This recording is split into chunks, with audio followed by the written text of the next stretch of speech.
Hello বন্ধুরা, আবারও ফিরে আসলাম একটি নতুন ভিডিও নিয়ে। আজকে আমার সহ শান্তিপুর থেকে ডিরেক্ট কৃষ্ণনগর লোকালের যাত্রীটি তোমাদের সামনে তুলে ধরব। আর এই 15 কিলোমিটারের যাত্রীটি যেখানে 35 মিনিটের সময় লাগছে এবং একটু ভিন্ন ধরনের ট্রেন জার্নি, সেটাই তোমাদেরকে আজকের ডিটেলসে দেখাতে চলেছি। তো চলো ভিডিওটি শুরু করা যাক এবং ভিডিওটি অবশ্যই শেষ পর্যন্ত দেখার অনুরোধ রইল। আশা রাখছি অবশ্যই একটু নতুনত্ব দেখতে পাবে। এই শান্তিপুর থেকে কৃষ্ণনগরের ডিরেক্ট লোকাল ট্রেনটি মোট এখন একবারই যায় এবং সেই ট্রেনটি 10টার সময় কৃষ্ণনগর থেকে ফিরে আসে। আগে যদিও 2-3 বার যেত। তো আমাদের শান্তিপুর থেকে ট্রেনটি ছেড়ে দিয়েছে, মাঝখানে মাত্র একটি স্টেশন, আর সেই একমাত্র স্টেশনটির নাম হলো দিগনগর। বন্ধুরা, আমরা গল্প করতে করতে গোবিন্দপুর কালীবাড়িতে চলে এসেছি। এই কালী মন্দিরটি অনেকটা জাগ্রত এবং বিখ্যাতও। আর এখানে কোনো একটি শুভ কাজের জন্য এই কালী মন্দিরে আসা হয়ে থাকে। বন্ধুরা, আমরা এই ট্রেন জার্নিতে অনেকগুলো জিনিস লক্ষ্য করতে পারবো।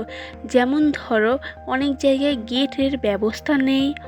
এছাড়া আমরা এমনও কিছু জায়গা দেখতে পাবো যেখানে ট্রেনটির গতিবেগ থাকবে 10 কিলো/ঘন্টা। তেমনই একটা জায়গাতে চলে এসেছি। এই জায়গাটির নাম গোবিন্দপুর। আর এখানে রেল লাইনের এক প্রান্ত থেকে অন্য প্রান্তে প্রতিনিয়ত মানুষ যাতায়াত করে, তবুও কিন্তু এখানে গেটের কোনো ব্যবস্থা নেই। তাই এখানে সবাই সাবধানে চলাচল করে এবং ট্রেনের গতিবেগের সেই তুলনায় কম।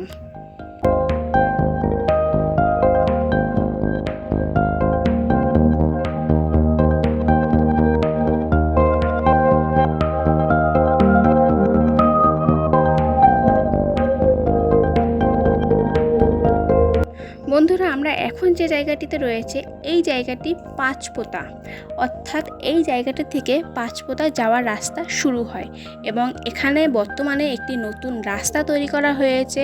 এছাড়া ব্রিজ তৈরি করা হয়েছে।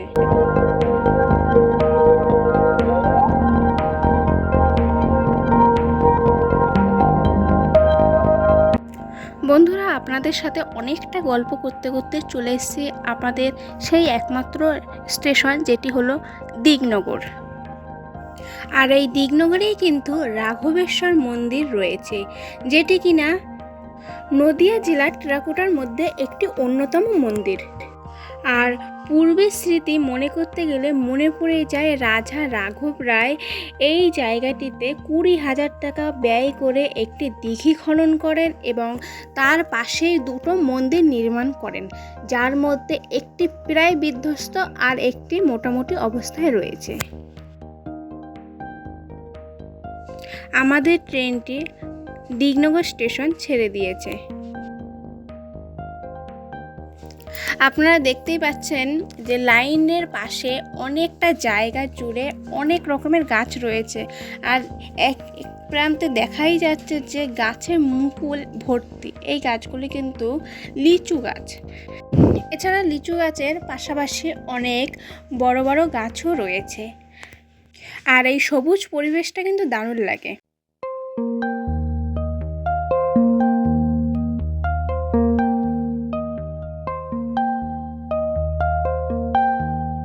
আর এই সবুজ পরিবেশ দেখতে এবং উপভোগ করতে করতেই পৌঁছে গেলাম কৃষ্ণনগর স্টেশনে। আমরা এখন কৃষ্ণনগর জংশনে ঢুকছি। দেখতেই পাচ্ছেন যে বাদিকে একটি লাইন রয়েছে। এছাড়া তো এখানে অনেক লাইন রয়েছে, সেটা বলাই বাহুল্য। আর আমরা এখন যে লাইনটি দিয়ে যাচ্ছি, এখানে কিন্তু শুধুমাত্র শান্তিপুর থেকে কৃষ্ণনগর ডিরেক্ট যে ট্রেনটি, সেই ট্রেনটি যায়।